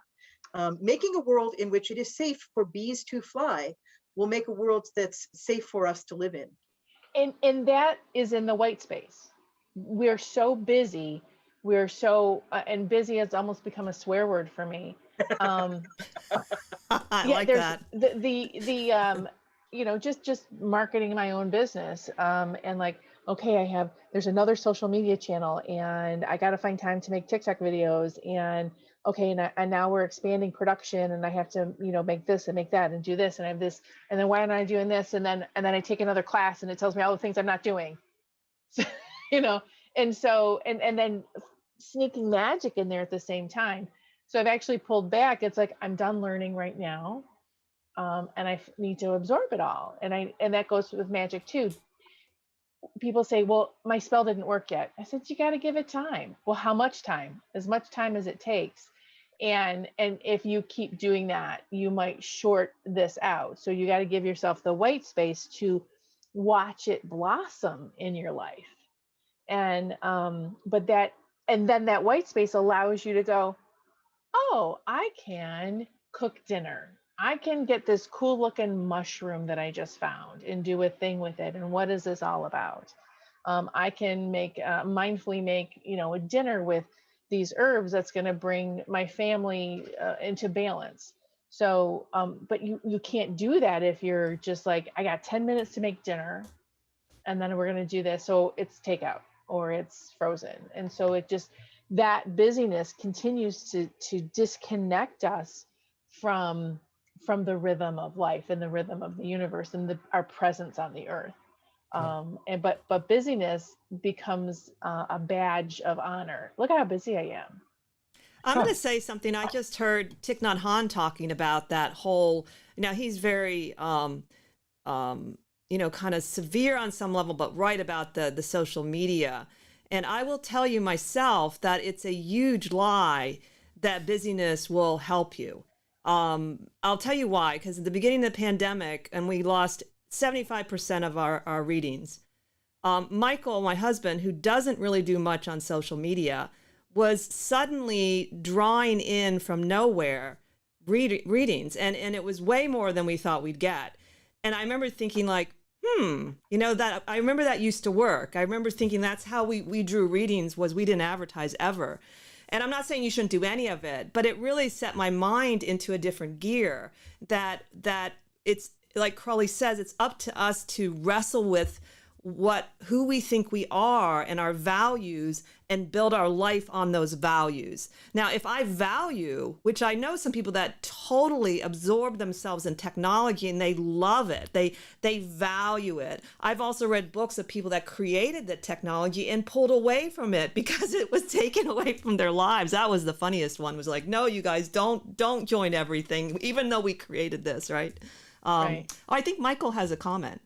Yeah, just one thing I wanted to say really quickly, and something Jackie said that kind of triggered me, is how many people I see that sit around and they do spells for this and spells for that, but they never actually get off their butt and do anything. And Crowley sort of suggests very strongly in his book that it's one thing to do magic and spells, but you kind of got to do the work too. And if you're going to do a spell to find a job and then you never bother to fill out a job application, it's not going to do you a whole lot of good. Yeah, I'd like to comment on a couple of the things that were said.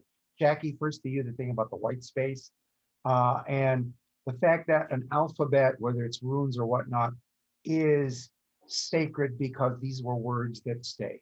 An immaterial thing that we spoke in the air and it was gone became an alphabet. And there's a whole process over history.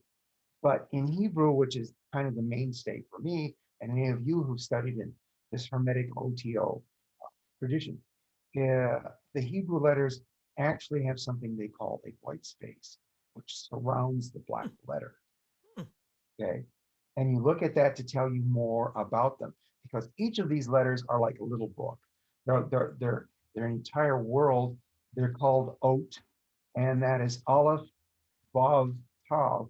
Aleph is A, or alpha. Vav is the connector. Tav is the last letter, like Omega. So it's everything. The Aleph and the Omega together, or the Alpha and the Omega together, each letter is like that. So that's one thing. The other thing about the animals teaching us stuff was very interesting because it taught me about the dynamics of how an egregore works. And this is a documentary that is on Nova on PBS. You can watch about this fellow who his forte was studying octopi, and he's up in Alaska.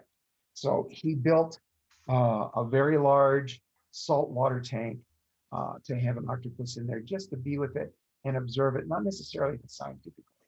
Here's what he discovered. They not only are just curious and problem solvers, they have facial recognition. They want to have a connection with us. They dream. Okay? And supposedly these are solitary predators, yet off some coast in Australia, they have found a place where octopuses are actually getting together in something that been locally nicknamed octopolis. They're interacting with each other. They're building an egregore. Okay, and it's a lot easier to build an egregore. It doesn't matter what the species is, as long as there's some kind of social structure. Very cool. And that is a fascinating thing, because that is one of the deepest aspects of practical magic. Like, I kind of let it happen, like Krista is talking about. That's where you get into the part about, now I see what the real creative engine is of manifestation. And it is the egregore, the being awake and the watchers. There's nothing evil about it. It depends upon the intent, just like all magic is, but it can give you everything. And we are seeing an amazing recurrence of, we call it a mass hysteria, but these beliefs in all of QAnon, conspiracy theories, and so forth.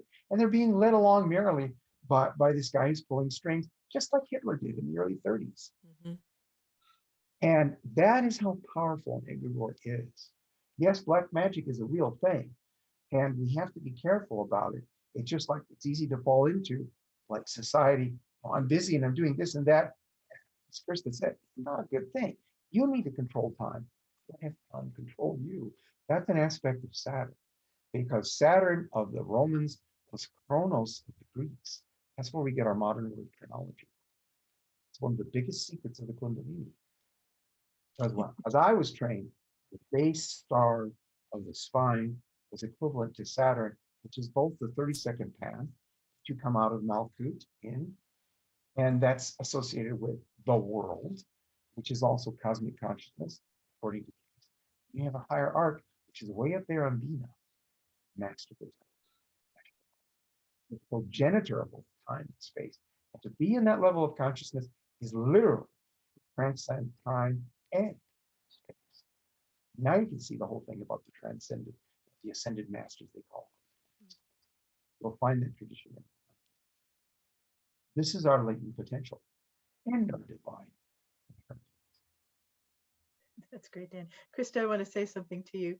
You said you credited Crowley with something. Let me play this back to you and see if I got it right. I think you said something like, we need to wrestle with ourselves and base our lives on our values. And I want to say that's an insight of yours that you got from reading Crowley. He doesn't speak that clearly. I've done my time. Yeah, no, it was actually He'll bring you to a realization, but that's a wonderful way to put it.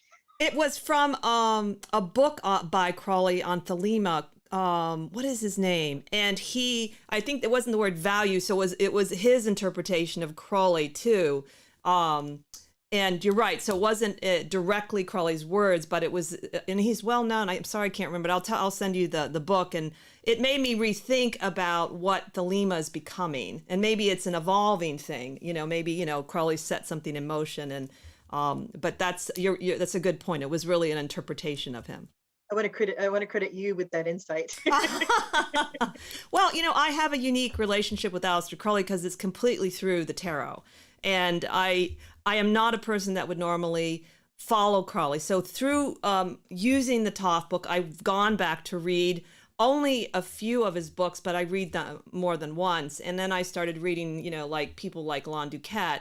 And he just got into my psyche in a way I didn't expect. And so I sometimes dream about him. I have a strange, I think, authentic relationship that is just based on my adoration of the deck and Lady Frida Harris's paintings, because I completely think it's both of them in that it was the most magnificent work they did, I think, together, was that deck.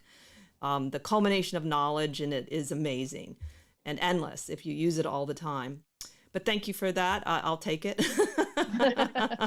So I know we're getting closer. We have about 8 minutes. And there was one last thing I wanted to just quickly ask you, is that do you folks believe that at some point, again, this is a little influence of Crowley, is that he really thinks magic is for everyone to learn, even if I am a banker, he says, or that I don't have to become a working witch or working magician, but it's good to know for everyone to become more of who they are. Do you think that's going to happen, and do you think it's happening? Yes. Here's why. Like I said, I'm very involved in the entrepreneurial world as well. And I've been on different entrepreneurial panels, which is so much fun to be the only witch in a room full of entrepreneurs. Because I'm listening to them talk about how they're vibrating and manifesting and all of these things. And this is magic. And someday I'm going to do a TED talk on how entrepreneurialism and magic are the same thing.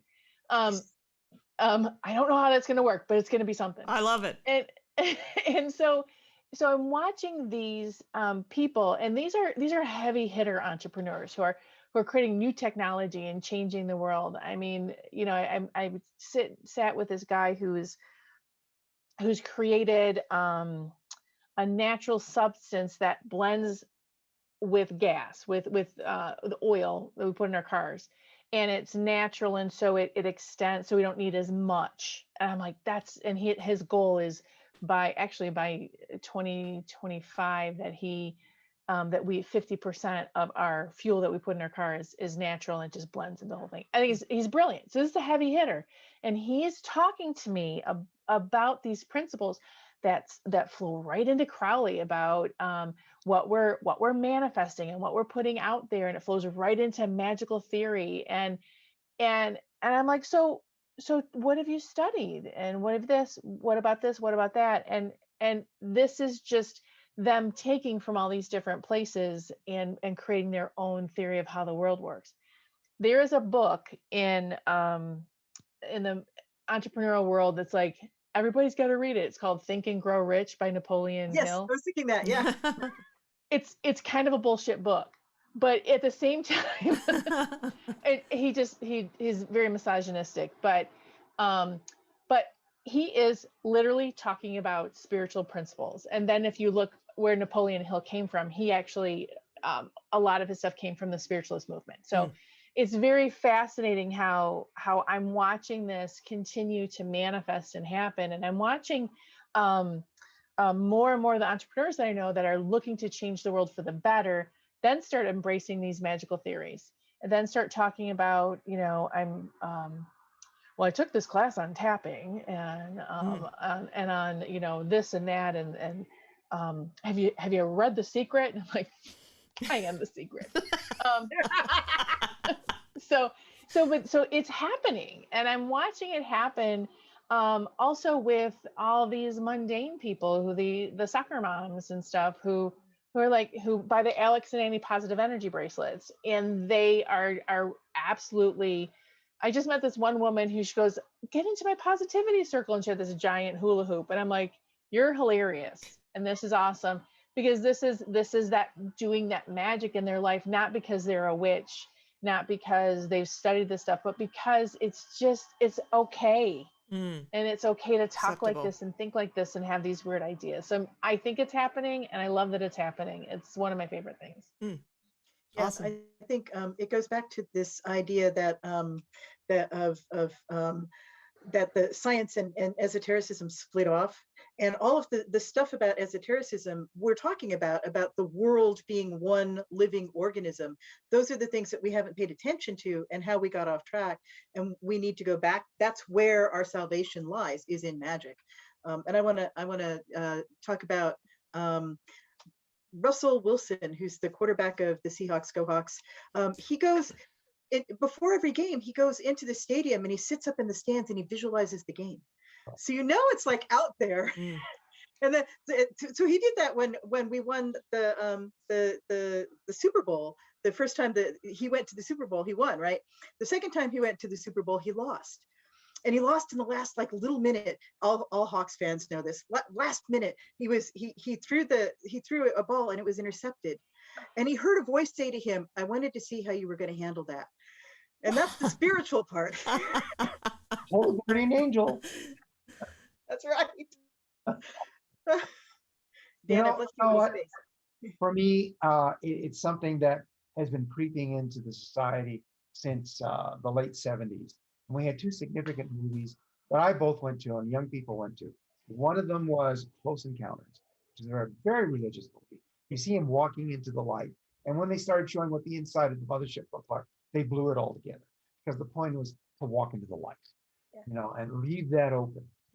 The other one was Star Wars, and something called And from that, there has been this thing about people looking at that and whatnot.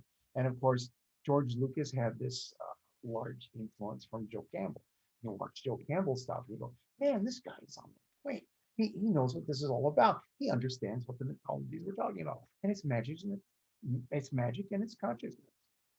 So there has been this, and it is coming more and more and more and more into the world in such a way that we are creatively solving our problems. By that, I mean the solution does not in turn create new problems. Okay, kind of like nuclear power. Well, that's great, but look at all these problems we get from it.